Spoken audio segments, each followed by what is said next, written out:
평택시장 최원영입니다.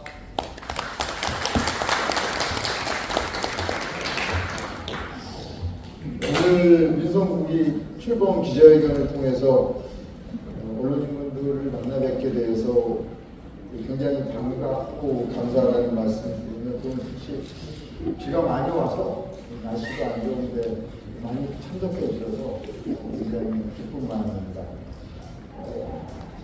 브리핑 전에 저와 함께 시정을 이끌어간 간부 공무원을 소개해 드리겠습니다.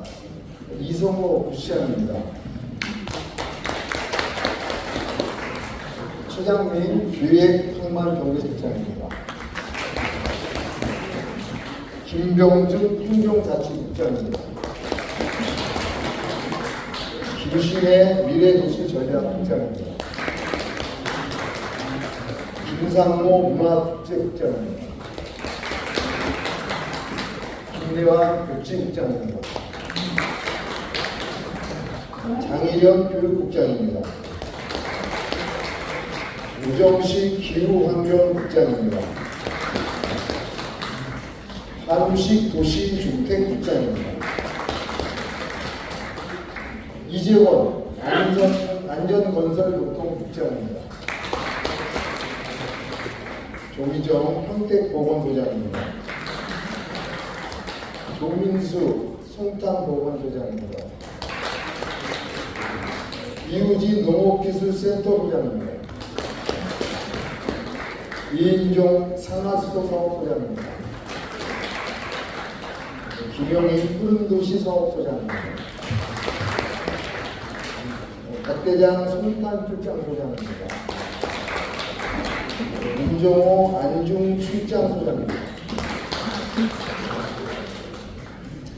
저를 비롯한 간부 공무원들이 의시 발전과 평택시민 행복을 위해 많은 역할을 할 수 있도록 아낌없는 성원과 협조를 부탁드립니다. 지금부터 민선국이 출범 기자회견에 대한 브리핑을 좀 간단하게 드리겠습니다. 슬로건은 이제 함께 성장하고 시민이 행복한 평택인데, 이게 제가 22년 부시장을 하고서는 26년이니까 지금 횟수로 한 5년 정도 고향 평택에서 부시장을 일하고 경기경제 자유지역 총장으로 일하고 이제 정치인을 많이 들으면서 함께 성장한다는 말씀을 왜 드리게 됐냐면, 우리 평택시가 인구 50만, 60만, 70만을 가면서 양쪽 성장도 하고 경제 규모도 GRDP 규모로 경기도에서 3위권으로 들어섰지만 경제에 대한 과실이라고 할 수 있겠죠. 그 부분에 대해서 대기업만큼 삼성을 비롯한 그런 대기업, 1차, 2차 vendor 기업만큼 우리 평택시의 중소기업 그리고 자영업 하시는 소상공인들이 과연 그 과실을 같이 누리고 그분들도 충분히 성장하는가. 그리고 또 지역으로 볼 때 우리 평택이 남부, 서부, 북부인데 과연 남부, 서부, 북부가 같이 성장하는가. 또 신도심, 구도심이 있는데 신도심, 구도심이 같이 성장하는가. 이 문제에 대해서 많은 고민을 하게 되고, 이 문제를 앞으로 해결해 가는 것이 저 민선국이 앞으로 민선 10기, 11기, 12기에 시장들이 해야 할 일이 아닌가, 이제 그런 생각을 해서 슬로건을 했고, 시민이 행복한 평택은 이 말씀을 왜 드리게 됐냐면, 이제 정치를 하면서 시민분들을 많이 만나보시면 시민들께서 양쪽 성장을 많이 공감을 하세요.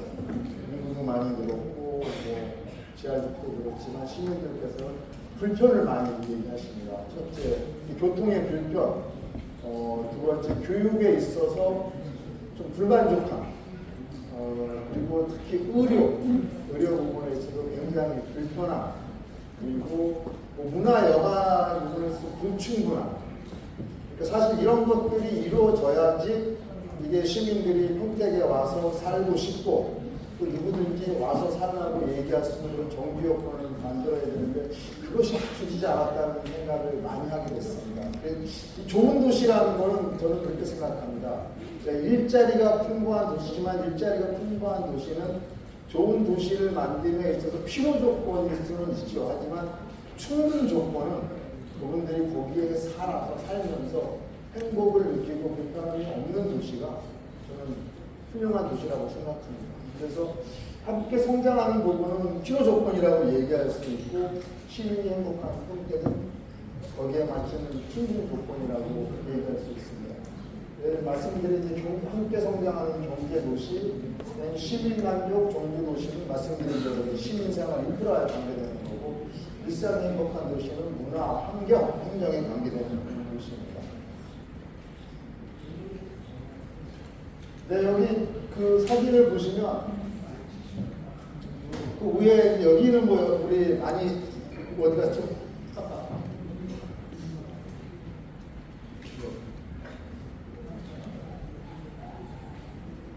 여기 잘 안, 여기는 이제 잘 아시겠지만 우리 삼성 반도체 뭐 전 세계에서 운영하는 곳이고, 여기는 이제 축팔 산업단지에 있는 한미약품 바이오 플랜트, 이제 바이오 기업이고, 여기는 하나 에어로스페이스라고 이제 평택에 들어올 곳입니다. 여기 브레인시티에 제가 말씀드린 방위 산업에 관련되는 것입니다.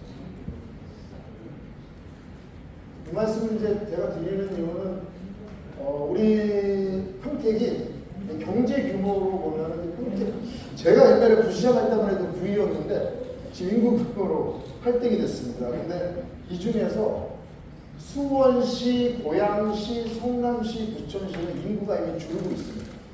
줄고 있고, 인구가 느는 곳은 말씀드린 대로 평택, 남양주도 약간 정책이 있는 것 같고요. 그 다음에 화성, 용인 정도가 인구가 늘고 있습니다. 그만큼 우리 평택시가 양쪽으로 많이 성장한다는 거고, 이제 경제 규모로 보면 지역 내 총생산, 이게 26년 5월 정도에 경기도에서 발표한 공시자료거든요. GRDP 기준으로 42조 원으로 저희가 인구 100만이 넘는 수원시와 용인시를 이미 넘어섰습니다. 넘어섰고 1인당 GRDP 규모를 보면 저희가 화성시 다음으로 경기도에서 2위권에 이미 올라섰습니다.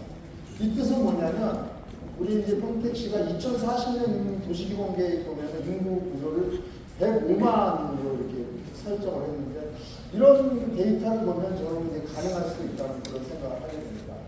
근데 문제가 뭐냐면 우리가 다 경험한 겁니다. 평택 시민 모든 분들이 경험했는데, 우리가 삼성 반도체를 갖고 있어서 삼성 반도체가 잘 움직이고 반도체 경기가 좋을 때는 평택시의 세수도 많이 들어오고 이제 평택의 경제가 굉장히 원활하게 잘 돌아가는데, 지난 3년간 삼성이 어려워서 우리가 많은 어려움을 삼성이 어려워서 시민들이 세수도 부족한 문제도 있었고 시민들이 사업도 안 되는 그런 문제가 있어서 제가 고민을 많이 했습니다. 그럼 이 문제는 어떻게 해결해야 되나? 제가 이제 고민을 하다가 경기자유구역 총장을 하면서 세계의 여러 가지 경제 흐름, 그리고 평택시에 맞는 사업을 고민하다가 제가 이제 바이오 산업, 바이오 산업이 여러분 아시겠지만 뭐 약을 만드는 것만이 바이오가 아니거든요. 환경 쪽에도 바이오가 있고 농업에도 바이오가 있어서 그 규모는 반도체를 훨씬 넘어갑니다. 그래서 이제 바이오 산업하고 방위 산업은 너무 안타깝죠. 우리 평택에 아시겠지만 캠프 홈프리도 있고 부산의 미군 평택이죠 사실은. 미군 비행장도 있음에도 불구하고 우리가 방위 산업을 육성시키지 못한다는 것은 큰 문제가 있다고 봐서 그중에서 MRO, 메인티넌스 리페어만 오퍼레이션 해가지고 유지 보수 쪽에 방위 산업을 키워보려고 하고, 거기에 대해서 저희가 데이터를 보니까 이미 우리 평택의 바이오, 아까 얘기한 그 한미약품 바이오 플랜트가, 한미약품은 이미 그 바이오 제약 분야에서는 대한민국 3등 안에 드는 회사고요. 그 관련 회사 120개 정도 있고, 우리 방위산업 분야에도 저희가 판단한 자료를 뽑으니까 10개 정도 있더라고요. 그래서 그 부분을 좀 저희가 중점적으로 좀 키워서 삼성하고 같이 잘 나가면 좋은데 반도체 경기가 어려울 때는 이런 분야로 육성해서 좀 보완 역할을 해야 되지 않나, 이제 그런 생각을 갖고 있습니다. 그래서 지금 바이오하고 방위산업은 제가 어느 산업이든지 산업을 키우려고 그러면 세 가지가 있어야 되거든요. 첫째는 R&D에 역량이 있어야 되고, 두 번째는 이제 바이오로 치면 임상 병원으로 생각하시면 됩니다. 그렇죠? 그리고 반도체나 이런 제조업으로 치면 테스트베드가 있어야 되고, 세 번째는 이제 제조 거점이 있어야 되는데, 평택은 제조에서는 뭐 반도체를 말할 것도 없고 저는 바이오에서도 크게 밀리지 않는다고 봅니다. 문제는 R&D하고 인상인데 이제 R&D 같은 경우에는 물론 우리 지금 정경련 기자님께서 우리 브레이시티 옆에 준비하고 역정을 위해서 준비했던 그 카이스트라는 이슈를 통해서 우리 미래 바이오나 그 반도체에 R&D 거점을 만들고 이제 그 바이오 같은 경우는 아주대 병원이 들어오게 되면 충분히 임상 거점 역할을 할 수 있으리라고 봅니다. 그래서 그렇게 좀 키워나갈 생각이고 저번에 이제 한미약품에 가서 직접 회사 대표들하고 바이오 산업에 대해서 육성할 때 무엇인가 필요한가 계획을 제가 한번 나눠봤고 앞으로도 계속 나눠서 그 분야에 대해서 좀 집단화시켜서 바이오 산업을 육성할 계획을 갖고 있고 이제 반도체하고 수소는 이미 기존에 우리 정상중 시장님께서 많이 하셨던 부분이고 여러분들이 다 익숙한 부분이라 이 부분은 좀 설명을 생각하도록 하겠습니다. 근데 말씀드린 대로 제가 이제 함께 성장하는 도시, 경제 도시라고 말씀을 드렸듯이 거기에서 나오는 그런 산업의 그 역동성 그리고 거기서 나오는 세수 같은 것이 저는 다 바닥까지 가야 된다는 그런 생각을 갖고 있습니다. 어떻게 하면 삼성에서 나오는 그런 그 산업의 역동성, 거기서 나오는 수익이 우리 평택시민 소상공인한테 가야 되고 중소기업한테 가야 되나 그것이 저는 평택이 앞으로 성장하는 관건이라고 봐서 지역경제 활성화 기금을 좀 만들려고 합니다. 이것은 뭐냐면 이제 예를 들어서 올해 뭐 삼성의 세수가 얼마에 들어오면 그 부분의 몇 프로를 기금으로 조성하는 거죠.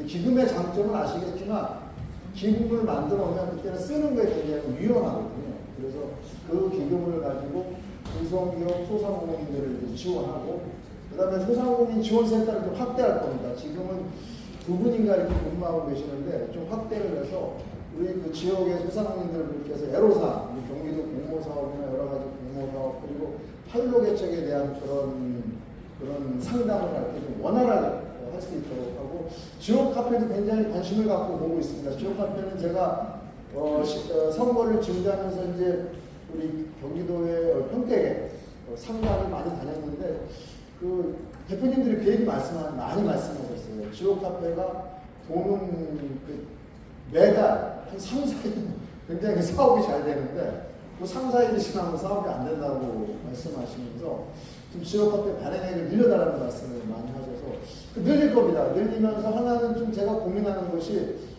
이게 지역 카페에 대한 연구를 해보면 이 조사를 해보면 너무 한 곳으로 집중되는 그런 경향이 있어요.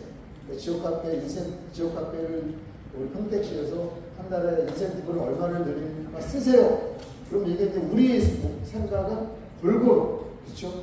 소상공인부터 골고루 시장에서 골고루 가야 되는데 몇 개 업종의 제한, 그게 중점적으로 집중되는 문제가 있어서 그것도 좀 제한을 하는 그런 걸 고민하고 있습니다. 그 다음에 중소기업 육성 회전을 그렇게 하고 지역발전 공사지 지역업체 우선선정도 이것도 굉장히 관심을 갖고 추진하고 나머지 전통시장 및 골목상권 브랜드 와서 추진해 나가도록 하겠습니다. 그다음에 시민만족 정비도시인데 여기 이제 통곡천이거든요. 시민만족 정비도시인데 요거를 이제 아시는 생활 인프라와 관련되는 것입니다. 우선은 이제 제가 평택 30분 생활권을 제가 제일 공약으로 만들었는데 제가 이런 생각을 많이 했습니다. 제가 뭐 공부도 서울서 했고 아시겠지만 이제 공직생활도 뭐 경기도에서 했는데 평택의 면적이 458 평방킬로입니다. 이게 적은 도시가 아니에요. 수원이 120평방킬로 정도 되니까 수원의 4배 정도 되는 도시고 서울이 603 평방킬로밖에 안 되거든요. 근데 서울은 외곽 수도권 순환도로가 2개가 있는데 평택은 하나도 없는 문제가 있습니다. 그러다 보니까 지금 우리가 이제 우리 북부에서 서부를 가려고 그러면 아시겠지만 일본 국도를 타고 들어와서 38번으로 가야 되는 이제 그런 문제가 있는 거예요. 그래서 이거를 동서남북을 유기적으로 연결시킬 필요가 있겠다. 그래야지 이런 얘기를 제가 많이 들었어요. 처음에 부시장 때 우리 북부에 가서 무슨 행사를 하면 그분들한테 다음에 서부에 가서 행사하는데 서부에서 다음 행사를 개최하려니까 서부 가서 하면 어떻습니까? 그분들이 그럼 서울을 어떻게 가냐고 그 얘기를 많이 하셔서 제가 이제 충격을 많이 받았는데, 이런 식으로 가면 굉장히 빠르거든요. 저쪽에서 북부에서 제가 평택링이라고 이름을 붙였는데, 이런 식으로 타고 들어가면 굉장히 빠르게 갈 수 있습니다. 30분이면 다 가요. 여기서 갈 때 30분이 안 걸립니다. 그런데 지금 도로를 보시면 녹색으로 된 거는 현재 운영 중인 도로고, 저기 파란색 우리 1번, 2번은 현재 공사 중인 도로입니다. 그렇죠? 그리고 8번, 9번 같은 경우는 계획된 도로예요. 문제가 뭐냐면 미개설된 도로가 10번 평택, 석군, 성화, 안중, 이게 한 7.5km 될 겁니다. 그 다음에 청북, 서탄 연결도로 11번이 이게 이제 미개설된 도로인데, 요것만 개설이 되면 쉽게 평택링이 되는 거죠. 근데 이제 10번 도로 같은 경우에는 우리 천안의 성원 중축장 부지를 만들 때 거기를 그 산업단지로 만들 때 같이 좀 연결시켜서 저희가 하려고 하고, 11번 같은 경우에는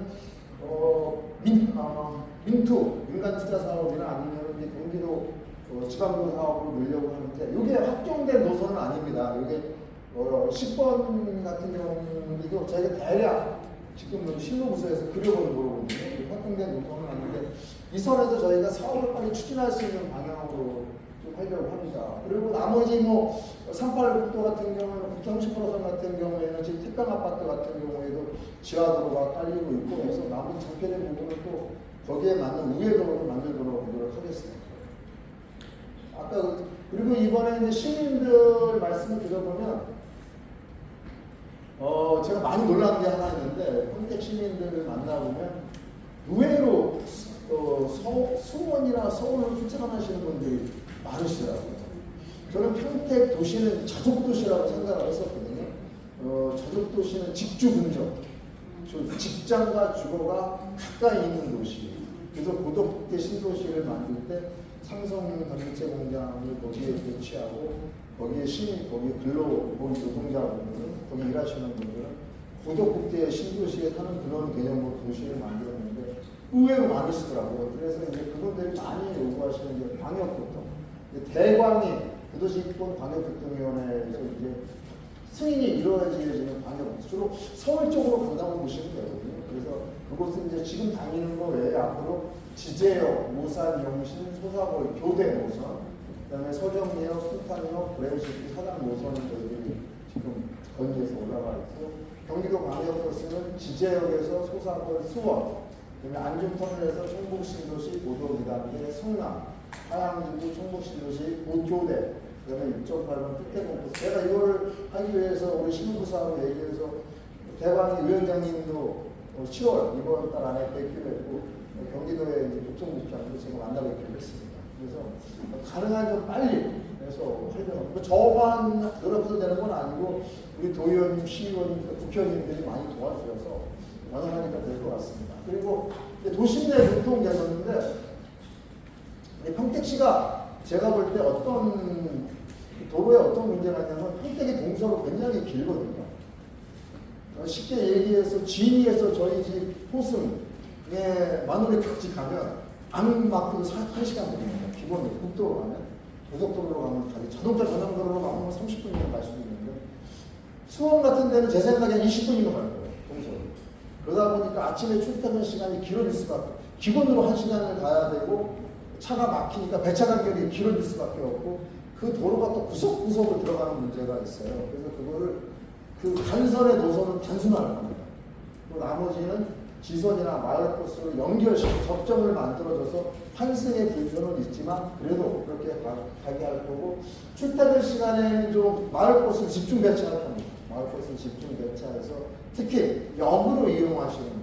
근데 우리 평택은 아시겠지만 평택역, 지제역, 안중역, 서정역, 평탄역이 있어서 전철역을 잘 활용하면 되거든요. 그래서 출퇴근 시간에 마을 버스를 집중 배치해서 좀 역을 이용하시는 분을 편하게 해드리고, 기타 마을 버스도 확대해서 서부지역은 서울 서부지역 마을 버스 운수회사를 설립해서 8월부터 안중역, 안중턱역, 하양주구, 평택가, 그다음에 지제역, 고덕신도시, 서정역, 순환버스를 좀 만들고 전철역 중심으로 환승 체계를 만들어서 시민들이 전철을 이용할 때, 출퇴근의 전철을 이용할 때 많이 돌아가셔서 시민들이 불편하신다는 말씀을 많이 대응하도록 하고, 수요 맞춤형은 지금 아시겠지만 또버스, 그다음에 공공용 택시 이런 거라고 학생 통학 순환버스를 저희들이 올해 안에 좀 운영을 하려고 하는데, 이것은 왜 이런 생각을 하게 되냐면, 이게 이제 특히 남부 같은 경우에는 학생들이 갑자기 늘어서 그 학교가 옆에 있음에도 불구하고 멀리 통학을 하는 학생들이 많아서 그 학생들이 조금 통학 순환버스를 통해서 학교만 쓰는 거죠. 정류장을 다 쓰는 게 아니라 그런 순환버스를 좀 운영하도록 하고, 고덕하고 송파 자율주행 시범지구도 고덕 컴팩트 지점을 하는 걸 저희가 자율주행 버스를 국토부 지금 공모를 준비 중에 있습니다. 광역 지역 철도망은 이거는 이제 그동안 뭐 다 아시는 겁니다. 좀 새로운 거는 맨 위에 그 서화성 원시 연결 구간이 20년 상반기 개통되면은 이제 서해선이 완전 이루어지는 거고, 서해선이 이루어지고 나머지 부분은 뭐 GTX, AC 실시 설계 들어갔고, GTX는 타당성이 완료가 이제 나와 있고, 그 다음에 수원발 KTX 시설 이거는 다 공항 입금 부분이고, 이 부분을 좀 빨리 쉽게 얘기해가지고 뭐 열차 시간이 KTX 타는 시간이 9시, 8시 30분이면 어떻게 8시 30분까지 정확하게 맞춰주는가가 핵심이거든요. 그래서 그 부분에 좀 노력하려고 합니다. 그 다음에 이제 아이가 행복하고 건강하게 자라는 도시를 만든다고 말씀을 드렸는데, 평택이 대한민국의 다른 어떤 곳보다 출산율이 높고, 그죠? 출산율이 높고 젊은 부부들이 많은 도시입니다. 그래서 제가 여러 젊은 유권자분들 말씀을 들어보면 병원 얘기를, 젊은 유권자뿐만이 아니라 모든 분들이 평택의 병원 얘기를 많이 하세요. 특히 서부 분들도 굉장히 병원 얘기를 많이 하셔서, 이제 병원은 병원 나름대로 하겠지만, 우선은 저는 원래 24시간, 제 욕심 같아서는 24시간 어린이 전문병원을 좀 만들고 싶은데, 거기까지는 상당히 먼 시간이고, 뭐 여러 가지 비용 문제, 그리고 중앙병원도 협조 문제가 있는데, 그 전에 달빛 어린이병원이라고 해가지고 요즘 평일에는 뭐 11시까지 주말에도 운영하는 그런 병원인데, 현재 우리 평택에는 세 곳이 있어요. 서정 성세의원, 노란 겁니다. 성모 아이들의원, 성세 아이들병원이 있는데, 이 병원은 주로 남부 쪽에 있고 북부 쪽에 있어서 고덕 쪽에 하나 추가로 하고, 서부 쪽에 하나 추가로 해서, 특히 서부에 계신 분들이 저녁에 아이들이 아플 때 여기 남부까지 오는 분들은 좀 벌어드리려고 하고, 출산 지원금에서 공약에 있는 부분입니다. 확대하고, 나머지 공공보육 같은 거, 이제 이것도 그 유권자분들이 말씀하시는 부분이 이제 아이들을 맡길 곳이 이제 부족하다. 그래서 우리가 보통 이제 두 가지로 보시면 되거든요. 학교에서 하는 건 보통 이제 늘봄이라고 얘기해서, 늘봄 같은 경우는 방과 후에 학교에서 선생님들이나 뭐 프로그램으로 학생들을 지도하는데, 그 부분에 좀 질적으로 높여달라는 말씀을 많이 하셔서, 그 부분도 교육청하고 협의를 통해서 가능하면 평택 예산 지원이 가능할지는 모르겠는데, 그 부분을 좀 확대시키고 질적으로 높이는 부분을 하고, 나머지 우리 다 함께 돌봄센터나 지역 아동의 센터 같은 경우도 예산 지원을 좀 많이 해서 거기 있는 아이들이 있으면 부모님들이 조금 아이들을 맡길 때 편하게 맡기고, 거기에서 그 시간에 이제 아동 다 함께 돌봄센터나 지역 아동센터에 있는 우리 아이들이 조금 질 좋고 좀 편안한 그런 환경에서 좀 케어 돌봄을 받을 수 있는 환경을 만들도록 하고, 긴급 야간 돌봄도 단계적으로 확대를 해서, 갑자기 저희가 맞벌이 부르시잖아요. 저녁에 갑자기 아기를 맡길 일이 있으면 좀 편하게 맡을 수 있도록 저희들이 추가로 20개도 추가 지원 계획을 갖고 있습니다. 그 다음에 교육 얘기를 굉장히 많이 하셔서, 여기 사실은 교육이 여러 가지가 있는데, 우선은 제가 할 수 있는 거는 진로진학 상담센터에 대한, 그러니까 평택이 수도권에서 상당히 외곽이어서 학부모님들이 진로진학에 대한 정보 요구가 많은데, 그 정보를 해소하기가 쉽지 않더라고요. 여기서 평택에서 서울이나 수원까지 가는 게 굉장히 어렵다고 말씀하셔서 진로진학 상담센터를 권역별로 하나씩 하려고 합니다. 평택에 우선은 북부에는 송단 출장소 있는데 상설로 만들고 평택에는 창의체험교육센터가 있는데 지금 평택대인데 이것도 위치를 좀 시민들 말씀을 들어봐서 위치가 좀 서부는 서부 청소년센터로 해서 맞춤형 진로진학 상담을 하고 전문 상담, 우수한 인력을 배치하려고 해요. 그래서 거기서 상담을 받아본 부모님들이, 학부모님들이 평택시 진로진학 상담센터 같더니 굉장히 그 상담하는 내용도 좋고 정보도 정확하더라. 어느 정도 예상이 들더라고. 그 부분은 꼭 해서 우리 학부모님들께서 진로진학에 대한 정보 부족 때문에 뭐 불편을 느낀다거나 다른 도시로 갔는데 그런 문제는 없애도록 하고 학교살림 문제 교육청과 협력 방안을 통해서 안민석 교육감님하고 협력 방안을 통해서 브레인시티 교육 설계하고 성대학교 같은 경우는 이제 평택국제학교, 성남대 평택특수학교를 지속 기존 학교 사업을 시행하도록 하겠습니다. 굉장히 이제 관심을 갖고 있는 부분이 도서관입니다. 지금은 도서관이 과거에는 뭐 열람실 가서 공부하는 기능이었는데 지금은 문화 공간, 시민들이 문화 욕구를 해소하고 거기서 만나서 커뮤니티 역할을 많이 하는 곳이어서 지금 만들어진 거에 조금 하고 가능하면 북부 쪽에도 거점 도서관을 하나 더 생각하고 있습니다. 북부 쪽에도 거점 도서관이 좀 필요하다는 생각을 해서 그러니까 지금 적어도 배달이 들어가는 급에 그 다음에 우리 서부 서부 하양지구에 이런 거점 도서관을 하나 더 해야 되는 그런 생각을 갖고 있습니다. 사실은 이제 다 느끼시겠지만 시민들이 그런 얘기 말씀하시잖아요. 평택은 갈 데가 없다. 내가 돈을 쓰고 싶어도 쓸 수가 없다는 얘기를 많이 하시고, 저는 이제 그 생각을 하고 많이 느끼고 있는데. 그래서 메모리얼 랜드마크형 문화벨트는 이거는 알파탄약고 군사보호 해제 뉴스도 나왔는데, 알파탄약고에서 한박사공원, 한박사공원에서 평택시청, 그 다음에 아트센터까지 도서관과 연결되는 문화벨트를 좀 만들어서 외국에서 뭐 오시거나 아트센터로 평택시 유해분들이 오시면 평택에 좀 랜드마크로 와서 우리 외국 같은데 그 도시에 가면 많이 보잖아요. 이렇게 딱 가면 나무도 멋있게 펴져있고 주변에 상가도 잘 펼쳐서 거기서 차도 한잔하고 얼마나 멋있습니까? 그래서 그걸 하나 좀 만들려고 지금 우리 담당 부서에서 하고 있고 국립국악원을 평택군을 유치하려고 합니다. 이거 여기는 어디냐면 우리 평택구 관광지에 유치하려고 합니다. 왜냐하면 평택구를 잘 아시겠지만 거기에는 기존에 뭐 지역의 선생님 기념관도 있고 거기에 또 미술관도 있고 해서 그런 인프라가 확실하고 이거는 유리한 점이 뭐냐면 저희는 다 돼 있거든요. 땅도 있고 건물도 있어서 이거는 이제 우리 문화체육관광부에서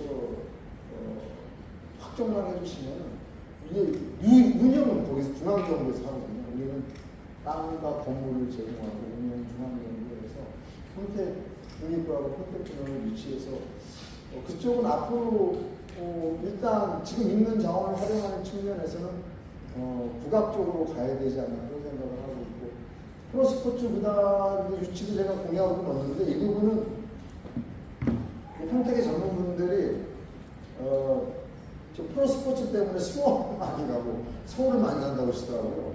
그래서 특히 겨울에 우리 평택은 산이 없어서 그런 좀 여가를 활용하시는 부분이고 평택시 대표 축제도 한번 만들어 보려고 합니다. 대표 축제는 어떻게 만들 거냐면 그냥 뭐 우리 최원용 시장이 생각하는 그런 거 평택시장이 생각하는 대표 축제 그런 게 아니라 대표 축제 추진위원회를 구성해서 여러분들의 의견을 한번 들어볼 겁니다.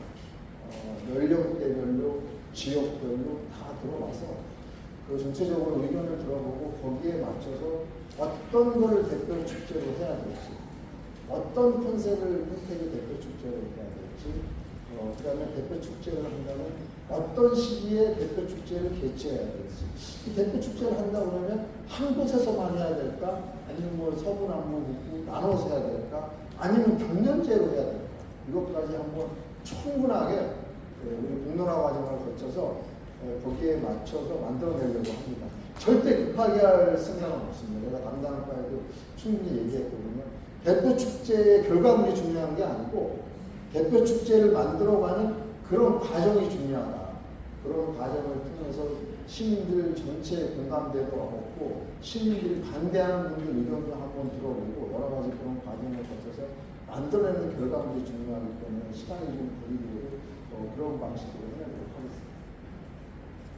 그 다음에 아름다운 평택의 자연공간은 우리 그 진천, 오산강변, 평택구, 안성천을 연결해서 사실 이것은 아시겠지만 친수구역으로 이제 한강유역까지 쳐서 친수구역으로 확정되는 그런 문제가 있어서 이제 거기에 맞춰서 해나가도록 하겠습니다.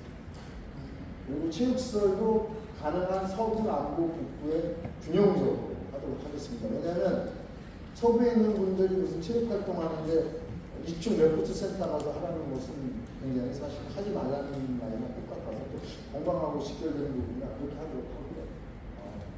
그 다음에 행정중심 인프라는 이제 평택시 신청사, 서부 출장하고 나머지 우리 여러 가지 이제 그 공공기관이 많이 있는데 저는 공공기관은 앞으로 가능한 개방을 많이 할 겁니다. 저희가 이번에 세교동 같은 경우 신청사를 많이 지었는데 신청사를 잘 지었거든요. 시민분들이 저한테 배입을 많이 하시더라고요. 제조는 뭐하냐. 저녁에 내가 시민들이 못 쓴다는 거예요. 6시입니다. 퇴근해서. 그걸 제가 개방할 겁니다. 주말에도 개방하고. 근데 우리 공직자들이 부담 안 되는 방향으로 개방하도록 지금 고민하고 있습니다. 그렇다고 직원들이 시민들이 10시까지 행정복지센터를 이용하시는데 직원들이 10시까지 남아있는다는 것은 아니라고 생각해서 그 부분을 지금 평택도시공사에서 시설관리분담팀하고 얘기를 해서 어떻게 해야 될지 고민하고 있습니다. 그래서 앞으로 신청사든지 서구 출장소든지 평택의 아트센터든지 문예가든지 최대한 개방해서 시민들이 편하게 쓸 수 있도록 가능하면 가능할지는 모르겠지만 24시간 365일 최대한 개방하고 그것 때문에 유지보수가 필요하다고 유지보수 예산을 세우는 있어도 그렇게 하도록 하겠습니다. 그런 측면에서 저희가 행정복지센터를 조금 잘 지는 겁니다. 시민들이 여러 가지 여러분을 이용할 수 있도록. 그 다음에 제가 이제 제가 평택시장이 되면서 가장 강조했던 게 시민들하고 소통을 적극적으로 하겠다. 그 다음에 낮은 자세로 시민들 말씀을 듣겠다. 그다음에 가장 뜨거운 열정으로 누구보다 비전하리라고 말씀드렸는데 이번에 시청 간부회의는 제가 1회 한번 직접 영상 중계를 해드렸고 2회 영상 중계를 해드렸는데 여러 가지 말씀이 많이 있는데 나름대로 성공했다고 생각합니다. 1회 영상 중계를 했더니 시민분들이 저한테 전화하셔서 여러 가지 얘기가 있어서 저 스스로 한번 돌아보는 계기도 됐고 하고 시장 직선 민원 창구도 신설해서 시민들이 민원을 올리는 시장이 좀 챙겨보도록 하고 원수도 민원 처리했을 때는 어떻게 만들 거냐면 이제 과거에는 민원화를 들어오면 여러분 아시겠지만 도시개발과 갔다가 산지부서 갔다가 교통부서 갔다가 여러 다니다 보면 1, 2주 가지 않습니까? 1, 2주. 도시개발과 갔다가 산지부서 협의하러 가면 계장님이 안 계시고 한 이틀 있다 오세요. 요거를 하나의 민원봉사 처리국을, 민원봉사국을 만들고 거기에 민원에 관련되는 바를 앉히고 원스톱 민원팀을 만들어서 거기에 팀장들을 다 한 곳에 앉힐 거예요. 그래서 도시계획 팀에 했으면 바로 옆에 가서 산지팀에 가고 또 옆에 가서 하고 그런 식으로 운영하려고 합니다. 처음에는 혼란이 있을 수 있지만 저는 꼭 해야 된다고 보고 가능하다고 생각합니다. 그래서 거기 팀장님들도 평택에서 가장 우수한 팀장님들을 앉힐 겁니다. 아는 것뿐만이 아니고 행정 서비스도 잘하고 승진시킬 거예요. 다 평가해가지고 그분들 우선적으로 승진시킬 겁니다. 그 다음에 타운홀 미팅도 직접 현장에 나가서 하고 지금은 우선 화양주구를 1차로 생각하고 있습니다. 그래서 그 정도 이제 기간이 되면 제가 직접 타운홀 미팅 같은 경우도 과거에는 이제 근무 시간에 했는데 근무 시간에 하니까 시민들이 그 얘기를 많이 하세요. 너 근무 시간 하면 나도 그때 근무하는데 널 어떻게 보냐. 시장을 어떻게 보냐. 그래서 원하시면 뭐 저녁 시간, 퇴근 시간 이후에 주말에도 시민들이 원하시면 가서 만나서 말씀드릴 거고요.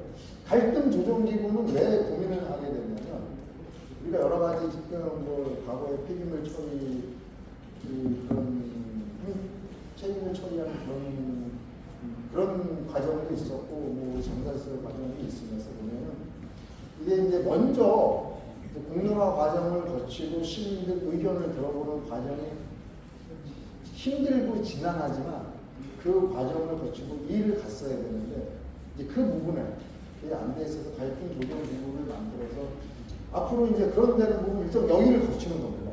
갈등 조정 팀에서 그런 프로세스를 만들어서 그런 매뉴얼을 만들어서 그런 매뉴얼을 거친 다음에 그렇죠? 당사자들 같은 경우는 노인복지과 뭐 폐기물 같은 경우는 자원수랑 그런 식으로 하려고 합니다. 그래서 앞으로 그런 의견들이 여러 가지 좀 이렇게 그래서 좀 시간이 걸리더라고요.